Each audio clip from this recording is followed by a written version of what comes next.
विचार रखे। हमारे बीच बहुत ही प्रसिद्ध गीतकार, शायर हमारे बड़े भाई आदरणीय मनोज कुमार मनोज जी उपस्थित हैं। मैं उनसे भी आग्रह करती हूँ कि वे आएँ और 2 मिनट में अपने विचार रखें। साथियों, ये बहुत धृष्टता है किसी भी वक्ता को कहना कि आपके पास सिर्फ 2 मिनट हैं, पर मैं विवश हूँ क्योंकि समय का बहुत अभाव है और हमें ये हॉल भी समय पर खाली करना है। तो मैं आप सबसे हाथ जोड़कर माफ़ी चाहती हूँ इस धृष्टता के लिए। आइए।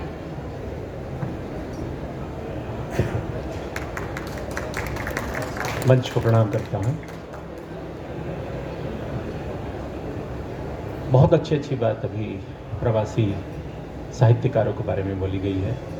मेरा ये सौभाग्य रहा है कि मैंने प्रवासी भारतीयों के लेखन को बहुत करीब से जाना है, देखा है, और ऐसे तमाम साहित्यकारों को, उनकी कविताओं को हमने जिया है।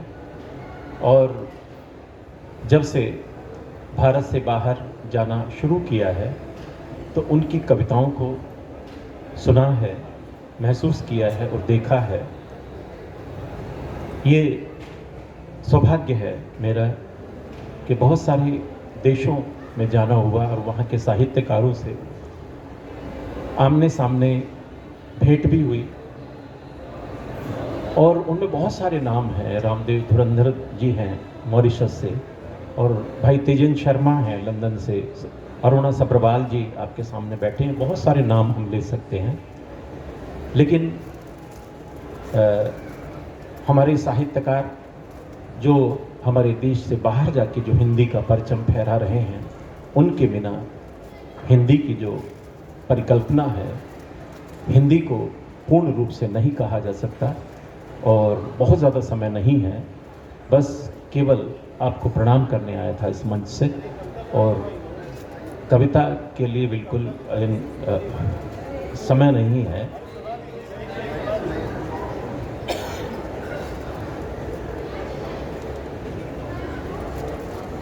देखिए, समय का थोड़ा अभाव है और मैं आप लोगों से क्षमा मांगता हूं, क्योंकि बिना समय के कोई कार्यक्रम आगे होता है तो फिर अतिक्रमण होता है। बहुत धन्यवाद। बहुत शुक्रिया मनोज जी। जो श्रोताओं में बैठे हैं हमारे प्रतिष्ठित आदरणीय राम अवतार बेरवा जी, मैं आपको भी आमंत्रित करती हूँ। हम सब आपके विचार सुनना चाहते हैं। 2 मिनट आपसे आग्रह है कि आप मंच पर आएं। 2 मिनट। साथियों, हमारे बीच श्रोताओं में जितने भी व्यक्ति उपस्थित हैं, वे सब बहुत बड़े लेखक, बुद्धिजीवी, वे विद्वान व्यक्ति हैं। वे अपने अपने क्षेत्र में सभी प्रतिष्ठित व्यक्ति हैं। मैं आप सबका हार्दिक स्वागत करती हूँ और आभार व्यक्त करती हूँ। मंचासीन सभी विशिष्ट साहित्यकारों, अतिथियों और बाहर से आए सभी प्रवासी साहित्यकारों, सब देश के ही हैं, लेकिन जब हम विदेश में होते हैं तो हमें अपने देश की ज़्यादा याद आती है। और तीनों जो आज बाहर के प्रवासी साहित्यकारों ने विचार रखे, मैं बहुत लोगों से बहुत करीब से परिचित हूँ। और वो जब जब भारत आते हैं उनका जाने का मन नहीं करता। अभी 1-1.5 महीने पहले हमने प्रवासी दिवस मनाया, तो लगभग सारे साहित्यकार भारत में थे और सब अपनी यहाँ से वहाँ से सिर्फ अपने दर्द लाए थे और यहाँ से आंसू लेके गए हैं। तो जब जब हम उनके विचार सुनते हैं तो हम खुद स्पंदित हो जाते हैं, संवेदित हो जाते हैं। हमारी संवेदना, हमारी भावनाएं उनसे बिल्कुल आत्मसात हो जाती हैं। तो आज जो विचार हमने सुने, हम यहाँ इकट्ठे सिर्फ भारतीय भाषा, भारतीय संस्कृति और आपसी मेल मिलाप बना रहे, बढ़ा रहे, इसलिए इकट्ठे हुए हैं। तो इस पुस्तक मेले में तो एक बहाना है मेला, तो असल तो हमारी कि हम पुस्तकों से प्रेम करें, संस्कृत से प्रेम करें, आपसी ज्ञान बांटें, ज्ञान बढ़ाएं। और कविता, और जैसे चंद्रमणि ब्रह्म जी इतना बड़ा कार्यक्रम कर पाते हैं, ये बहुत बधाई के पात्र हैं कि इन सबको इकट्ठा कर लेते हैं। तो मैं बस यही प्रार्थना आप सब से करता हूँ कि हम पुस्तकें पढ़ें, पढ़वाएं और हिंदी से प्यार करें। हमारे पूरे विदेशी जितने हमारे साहित्यकार हैं, प्रवासी साहित्यकार हैं, उनसे प्रेम करें, आपस में प्यार बांटें, प्यार बढ़ाएं। बहुत धन्यवाद मुझे अवसर देने के लिए। प्रिया बरुआ जी। साथियों, हमारे बीच हरियाणा साहित्य अकादमी की पूर्व निदेशिका और बहुत ही आदरणीय सम्माननीय लेखिका मुक्ता दीदी उपस्थित हैं, जिनकी पुस्तक का भी आज यहाँ विमोचन हुआ, क्षितिज चिंतन के। मैं आपसे भी आग्रह करती हूँ कि आप मंच पर आएं और 2 मिनट अपने विचार रखें।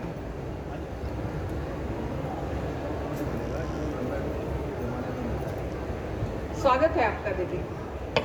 सभी एक बार जोरदार तालियों से इनका स्वागत कर दीजिए।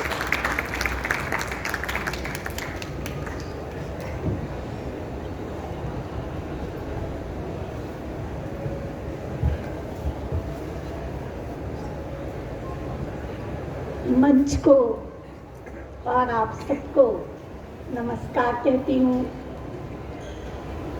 और इंद्रप्रस्थ लिटरेचर फेस्टिवल के जो भी करता धरता है गमदत्त जी, इनके प्रति आभार व्यक्त करती हूँ कि हर वर्ष वो बहुत सुंदर कार्यक्रम का आयोजन करते हैं और देश विदेश से बहुत से लोग जुड़े हुए हैं और वे यहाँ पर अपनी उपस्थिति दर्ज कराते हैं। तो मैं 1 मिनट में थोड़ा सा अपनी पुस्तक के बारे में कहना चाहूँगी। वैसे तो मैं कहानी, लघु कथा, कविता, आलोचना सभी विधाओं में मैंने लिखा है। कुल 38 किताबें मेरी प्रकाशित हुई हैं और आज जिस पुस्तक का लोकार्पण हुआ, क्षितिज चिंतन के, ये मेरी सकारात्मक सोच की पुस्तक है और 10 किताबें मेरी अब तक इस पर आई हैं। कुछ का अंग्रेजी और पंजाबी में अनुवाद भी हुआ है और गत वर्ष जैसा कि अमृत महोत्सव के उपलक्ष्य में लोगों ने संकलन निकाले, 75 लोगों की रचनाएं इकट्ठी करके, तो उस समय मेरे मन में इच्छा हुई कि मैं अपना एक संकलन अपना संग्रह क्यों ना निकालूं। तो मैंने अपना एक आलेख संग्रह निकाला। 75 उसमें आलेख हैं, 37 आलेख हैं हमारे ज्वलंत मुद्दों पे और 38 आलेख हैं उसमें सकारात्मक सोच पे। वैसे अब तक की अभिव्यक्ति में भी 171 आलेख मेरे प्रकाशित हो चुके हैं और अब भी द स्टेट समाचार जो पंजाब, जम्मू और चंडीगढ़, हिमाचल उधर जाता है, तो उसमें भी हर रोज एक आलेख प्रकाशित हो रहा है। तो मैं यही कहना चाहूँगी कि हमें आज के बारे में सोचना है, अपनी सोच को सकारात्मक रखना है, कल की चिंता करके अपने आज को नष्ट नहीं करना। अपनी तृष्णाओं, लालसाओं, इच्छाओं पर यदि हम अंकुश रखते हैं, तभी हम अपने लक्ष्य तक पहुंच सकते हैं। और आजकल जो ये हमारी पाश्चात्य संस्कृति का भी प्रभाव हम पर अधिक पड़ रहा है, जैसे अभी मैडम सब्बरवाल ने भी यही बात कही कि वहाँ हिंदी का प्रचलन ज़्यादा है। हम देखते हैं कि हमारे बच्चे, उन्हें अच्छा नहीं लगता, वो तौहीन समझते हैं हिंदी में बात करना और ज़्यादा उनकी इच्छा होती है कि हम डिग्री भी वहीं पर से लेके आए, विदेश में जाना चाहते हैं। तो यदि हम चाहते हैं कि हमारी भारतीय संस्कृति का जैसा सम्मान वहाँ है पूरे विश्व में हो, तो हमें अपने बच्चों को संस्कार देने होंगे। जब तक हम उन्हें सुसंस्कृत नहीं करेंगे, हमारी युवा पीढ़ी गिरती जाएगी उस गर्त में, उस दलदल में जहाँ से निकलना संभव नहीं होगा। तो मैं यही आशा करती हूँ कि हम सब यही संकल्प करें कि हमें हमारी जो आगामी पीढ़ी है उसको सुसंस्कृत करना है, ताकि हमारा और हमारे देश का भविष्य उज्जवल हो।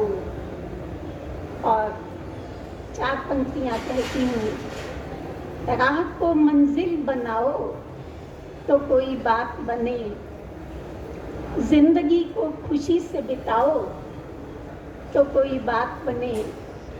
राह में फूल भी, कांटे भी, कलियां भी, सबको हंस हंस के गले से लगाओ तो कोई बात बने। तो इन्हीं शब्दों के साथ अपनी वाणी को विराम देती हूँ। नमस्कार, पुनः आभार, धन्यवाद। बहुत बहुत शुक्रिया दीदी आपका। मित्रों, मंच से हमारे बीच बहुत ही सम्मानित व्यक्तित्व एक हैं कोमल गनोत्रा जी। ये एक ऐसा व्यक्तित्व है जिन्होंने बहुत संघर्ष से अपने आप को स्वयं स्थापित किया है, बिना किसी सहयोग के, बिना किसी का सहारा लिए, जिसे सेल्फ मेड व्यक्तित्व कहते हैं। मैं इनके संघर्ष को प्रणाम करते हुए मुझे मेरी ही पंक्तियाँ याद आ रही हैं। मैं उनसे आमंत्रित करती हूँ आपको मंच पर कि मिली बादल को मुझसे ही तरलता है, पवन ने पाई मुझसे ही चपलता है, लहर हूँ एक छोटी सी चलो माना, ये सागर मेरे दम से ही मचलता है। कोमल जी का स्वागत। एक चीज़ और मैं बता दूं कि आप IRS अधिकारी भी हैं। नमस्कार। बस थोड़ा सा करेक्शन ये करना चाहती हूँ कि मैं रेवेन्यू में नहीं, डिफेंस सर्विस में हूँ। मैं चाहती हूँ, बस करेक्शन करना ज़रूरी था। फिलहाल DRDO में पोस्टेड हूँ और डिफेंस में सर्विस दे रही हूँ। और काफ़ी साहित्य पढ़ने का मुझे मौका मिला है ईश्वर कृपा से। गुजराती लिटरेचर पढ़ा है, हिंदी साहित्य पढ़ा है, संस्कृत साहित्य भी पढ़ा है, और इंग्लिश लिटरेचर, गुजराती साहित्य, संस्कृत साहित्य और हिंदी साहित्य, चारों में ग्रेजुएशन करने का मौका मिला है मुझे। तो साहित्य से एक अपना एक नाता रहा है मेरा, और आज इस साहित्य के प्रवाह में फिर से जुड़ने का जो मौका चंद्रमणि सर ने दिया, उसके लिए मैं बहुत ही उनकी आभारी हूँ। और मंच पर सारे विद्वान व्यक्तियों से मिलना हुआ, खास करके प्रोफेसर पूनम सिंह मैम से बात काफ़ी हुई, तो बहुत ही अच्छा लगा। ये बहुत ही एक एनरिचिंग एक्सपीरियंस था, बहुत ही बढ़िया अनुभव था। और मैं ये मानती हूँ कि साहित्य जो है, मानव मन जो है ना, वो बहुत ही गहरा होता है। उसके भाव, उसके अंदर इतने सवाल हैं, इतने जवाब हैं, सारे ब्रह्मांड के जवाब आपके मानव मन में है। और सारे भाव जो है ना, उसको व्यक्त करने का एक ही माध्यम होता है, और वो है साहित्य।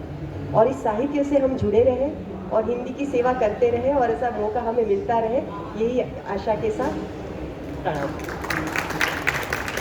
बहुत शुक्रिया कोमल जी, आपने बड़े कम शब्दों में बहुत अच्छी बात कही।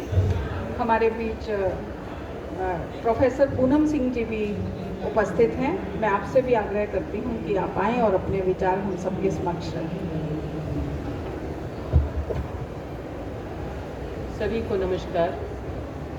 सर्वप्रथम मैं चंद्रमणि भाई साहब का बहुत बहुत आभार प्रकट करती हूँ कि आपने मुझे यहाँ आमंत्रित किया, और मैं ज़्यादा समय नहीं लूँगी, चूँकि मेरा जो तात्पर्य है ज़्यादातर प्रशासनिक अधिकारियों के प्रशिक्षण से संबंधित है।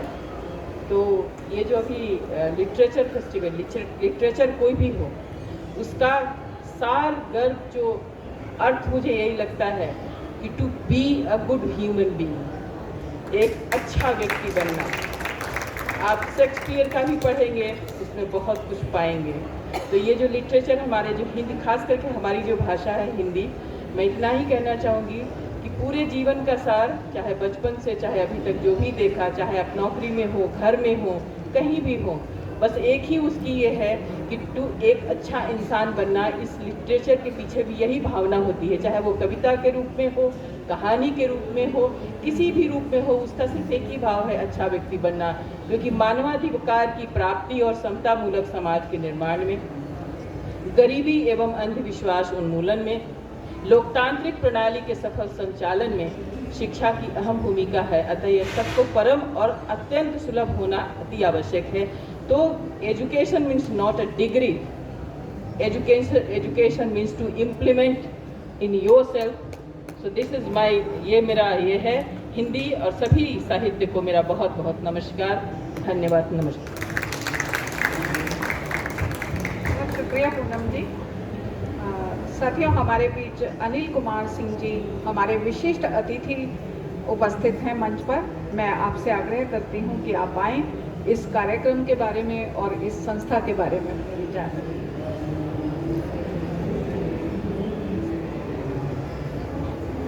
सभी अतिथियों का बहुत बहुत सम्मान और प्रणाम, और आए हुए जितने भी